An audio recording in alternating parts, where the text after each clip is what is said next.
Step 2 in the home buying process is meeting with your lender, right?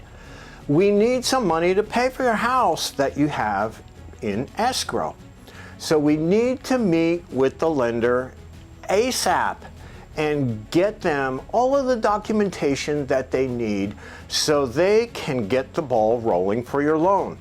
One of the important things when you meet with your lender is they're going to provide you something known as a good faith loan estimate, which is just going to give you an idea of the fees and the rate and all that stuff that's associated with the loan. You have to make sure you get that signed so the lender can order the appraisal.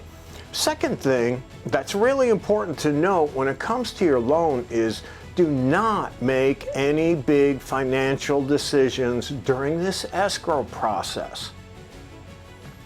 That means don't go buy a car.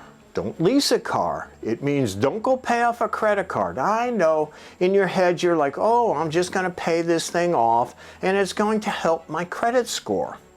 No, no, no. Like, don't do anything big without talking to your loan officer first.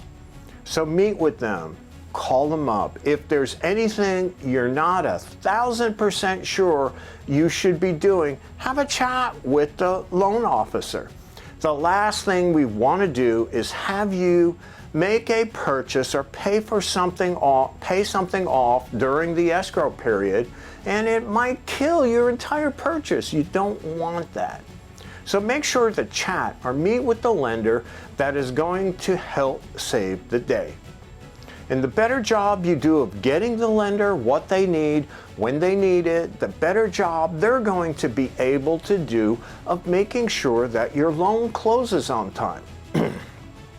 There's going to be some points as you go through this, they're going to ask for a lot of documentation.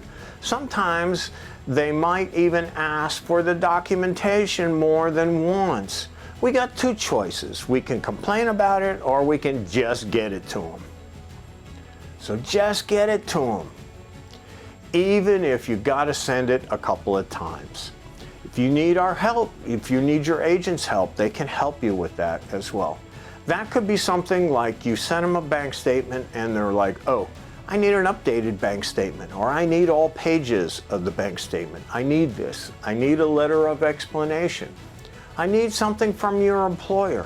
Let's just get them what they need so they can get you the money that you need so you can buy your house. That's it for step 2 in the escrow process.